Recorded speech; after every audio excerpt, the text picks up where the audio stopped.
মুখরোচক খাবারের প্রতি ভালোবাসা হয়তো প্রত্যেকেরই আছে।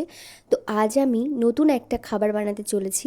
আশা করছি সকলে বুঝতে পারছো। দোকান থেকে যেটা অল্প কিছু টাকার বিনিময়ে আমরা কিনে খাই, সেটাকেই আজকে বাড়িতে বানাবো। দোকানের মতন হয়তো স্বাদ আসবে না, তবে এটার স্বাদ দোকানের থেকেও একটু আলাদা। এবার যদি বলো কেন, কারণ এটার মধ্যে আছে মায়া, মমতা, ভালোবাসা একসাথে একই সুতোয় বাঁধা। সেই কারণে এটা একটু স্পেশাল, কারণ এটা বাড়িতে নিজের হাতে বানানো। রেসিপি খুবই সোজা, বলার কিছু নেই, তবুও আমি তোমাদের দেখিয়ে দেখিয়ে কিছুটা বলে দিচ্ছি। আশা করছি বুঝতে পারবে তোমরা। চিড়ের পরিমাণটা এখানে তোমরা ইচ্ছে খুশি মতো নিও। আর নিয়েছি আমি চীনাবাদাম, যেটা তেলে ভেজে তুলে নিয়েছি।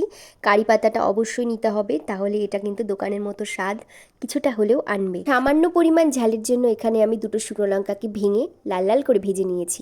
এখানে একটা ট্রিক্স তোমাদেরকে আমি শেয়ার করব, সেটা হচ্ছে একটু জলের মধ্যে 1 চামচ লবণ গুলে নিও, যেটা তোমাদেরকে প্রথমেই দেখিয়ে দিয়েছি। তারপর সব উপকরণগুলোকে ভেজে তুলে নেওয়ার পরে ওই কড়াইতেই চিড়েগুলোকে দিয়ে একটু নেড়েচেড়ে ভেজে নেওয়ার কিছুক্ষণের মধ্যেই যেই জলটা আমি গুলে রেখেছিলাম লবণ দিয়ে, সেটাকে ছিটিয়ে ছিটিয়ে ভেজে নিতে হবে। তবে একবারে জলটা ঢেলে দেওয়া যাবে না, সামান্য সামান্য করে দিয়ে ভাজতে হবে। দেখো, সব উপকরণগুলোকে আবার দিয়ে মিশিয়ে নিয়ে রেডি করে ফেলেছি চিড়ে ভাজা। শুধু দেখে গেলে চলবে না, একবার হলেও বাড়িতে ট্রাই করতে হবে, আর সন্ধ্যাবেলা চায়ের সাথে পরিবেশন করতে হবে। তাহলে আজকের এই ছোট্ট রেসিপিটা কেমন লাগলো জানাতে ভুলো না কিন্তু।